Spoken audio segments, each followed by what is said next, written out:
ఆషాఢ మాసంలో జరుపుకునే వారాహి నవరాత్రుల సందర్భంగా మన హైందవ సాంప్రదాయంలో వివిధ రూపాల్లో కొలువైన అమ్మవారి అవతారాల్లో ముఖ్యమైన వారాహి అమ్మవారి గురించి తెలుసుకోవడంతో పాటు వారాహి అమ్మవారి జన్మ వృత్తాంతం ఏంటి, లోకహితం కోసం జరిగిన అసుర సంహారంలో వారాహి అమ్మవారి పాత్ర ఏంటి, అమ్మవారి చేతిలో నాగలి రోకలి ఉండటంలో పరమార్థం ఏంటి, శ్రీ లలితా త్రిపుర సుందరీదేవి సైన్యానికి నాయకత్వం వహించింది వారాహి అమ్మవారేనా అనే విషయాలను మనం ఈ వీడియోలో తెలుసుకుందాం.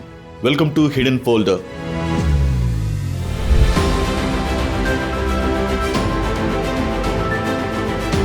మన పురాణాల ప్రకారం శక్తికి ఉన్న 7 ప్రతిరూపాలే సప్త మాతృకలు.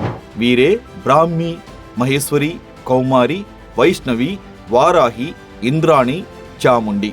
కొన్ని నమ్మకాల ప్రకారం 8వ మాతృకగా నారసింహిని, 9వ మాతృకగా వినాయకిని ఆరాధించడం జరుగుతుంది.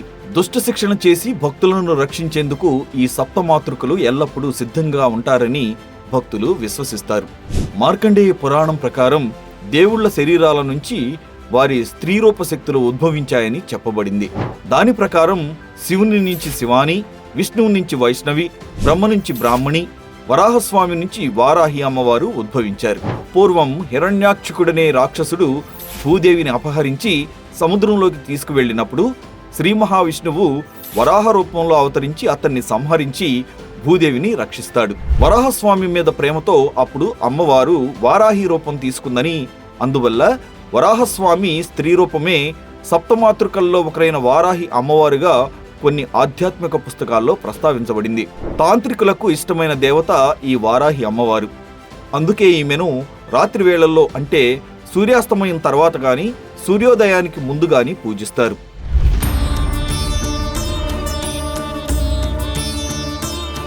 దేవీ భాగవతం, మార్కండేయ పురాణం, వరాహ పురాణాల్లో అంధకాసురుడు, రక్తబీజుడు, శుంభ నిశుంభులు వంటి రాక్షసులను సంహరించడంలో వారాహి అమ్మవారి పాత్ర సుస్పష్టంగా కనిపిస్తుంది. వారాహి అమ్మవారి రూపం ఇంచుమించు విష్ణు అవతారమైన వరాహస్వామినే పోలి ఉంటుంది. నల్లని శరీర ఛాయలో 8 చేతులతో తలపై కిరీటం, చంద్రవంక కనిపిస్తుంది. అభయవరద హస్తాలతో పాటు శంకు చక్రాలు, పాశం, త్రిశూలం, నాగలి, రోకలిని ఒక్కో చేతిలో పట్టుకుని దర్శనమిస్తుంది. నాగలిని భూమిని దున్నడానికి ఉపయోగిస్తే రోకలిని ధాన్యం దంచడానికి వాడతారు. దీన్ని బట్టి అమ్మవారిని పాడి పంటలను సమృద్ధిగా ఇచ్చే కల్పతరువుగా భక్తులు భావిస్తారు.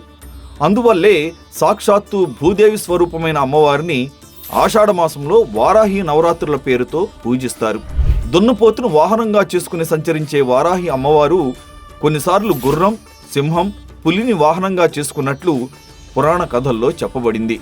లలితా త్రిపుర సుందరీ దేవికి సేనానాయకిగా ఉండటంతో శ్రీ లలితా సహస్ర నామావళిలోనూ వారాహి అమ్మవారి ప్రస్తావన ఉంటుంది.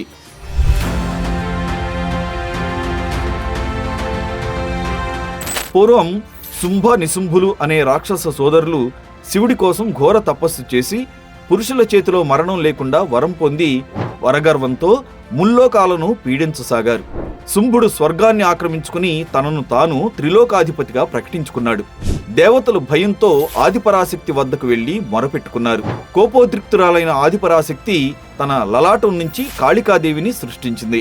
శుంభనిశుంభుల తరపున యుద్ధానికి వచ్చిన ధూమ్రలోచనుడితో పాటు చండాముండులనే రాక్షసులను కాళికాదేవి హతమార్చింది. అమిత పరాక్రమవంతులైన చండముండుల మరణవార్త విని శుంభుడు ఆశ్చర్యపోయాడు. ఈసారి మహాభీకరుడైన రక్తబీజుడనే రాక్షసుడిని తన సైన్యంతో పంపాడు. ఆదిపరాశక్తి తన శక్తితో బ్రాహ్మి, మహేశ్వరి, కౌమారి, వైష్ణవి, వారాహి, ఇంద్రాణి, చాముండి అనే సప్తమాతృకలను సృష్టించి కాళికతో కలిసి రక్తబీజుడితో యుద్ధానికి సిద్ధపడింది.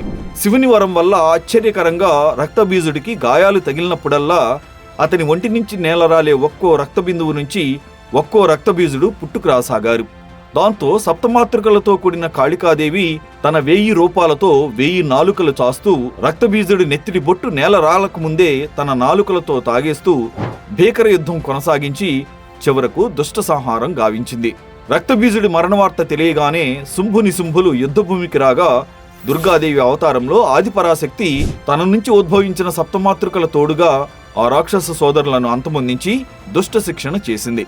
ఈ దుష్ట సంహారంలో సప్తమాతృకల్లో ఒకరుగా వారాహి అమ్మవారు పాల్గొన్నట్లు పురాణాల్లో చెప్పబడింది.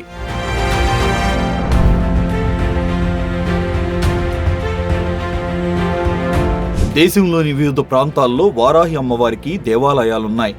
వాటిలో ఉత్తరప్రదేశ్లోని వారణాసి, ఒడిశాలోని చౌరాసి, తమిళనాడులోని వివిధ ప్రాంతాల్లో వారాహి దేవాలయాలు ఎక్కువ ప్రాచుర్యం పొందాయి. ఒరిస్సాలోని చౌరాసి వద్ద 9వ శతాబ్దపు వారాహి ఆలయం ఉంది. ఇక్కడ వారాహిని మత్స్యవారాహిగా పూజిస్తారు. అదేవిధంగా వారణాసిలో వారాహి అమ్మవారిని పాతాళ భైరవిగా పూజిస్తారు. చెన్నైలో మైలాపూర్లో ఒక వారాహి ఆలయం ఉంది. ఆషాఢ మాసంలో వారాహి నవరాత్రుల సందర్భంగా తంజావూరులోని బృహదీశ్వర ఆలయంలోని వారాహి మందిరంలో 9 రోజుల పాటు ఘనంగా ఉత్సవాలు జరుగుతాయి. 8 రకాల వారాహి అవతారాలతో కూడిన అష్టవారాహి ఆలయం విల్లుపురం సమీపంలోని సాలమేడులో ఉంది. అన్యాయాన్ని ఎదిరించి దుష్టులను శిక్షించి తన భక్తులకు రక్షణనిచ్చే ఈ వారాహి అమ్మవారు భూతల్లిని నమ్ముకున్న రైతులకు పాడి పంటలు, నీటిని అనుగ్రహిస్తుంది. అమ్మవారిని భక్తితో ఆరాధిస్తే శత్రుభయం ఉండదని, జ్ఞానం సిద్ధిస్తుందని, కుండలిని శక్తి జాగృతమవుతుందని భక్తుల నమ్మకం. నేపాల్లోనూ ఆ అమ్మవారిని వారాహి మాతగా, బౌద్ధ మతాన్ని అనుసరించేవారు వజ్రవారాహిగా ఆరాధిస్తారు. ఉన్మత్త వారాహి, వార్తాలి వారాహి, దండిని వారాహి, లలితా వారాహి, వజ్రవారాహి, మహాగౌరి వారాహి అంటూ వివిధ రూపాల్లో శక్తికి ప్రతిరూపంగా నిలిచే వారాహి అమ్మవారిని ఈ ఆషాఢ మాసంలో భక్తితో పూజించడం, స్తుతించడం ఎంతో పుణ్యప్రదంగా భావిస్తూ అమ్మవారి ఆశీస్సులు సకల జనులపై ఉండాలని మనస్ఫూర్తిగా కోరుకుందాం. ఇలాంటి మరిన్ని వీడియోస్ కోసం హిడెన్ ఫోల్డర్ యూట్యూబ్ ఛానల్ని సబ్స్క్రైబ్ చేసుకోండి.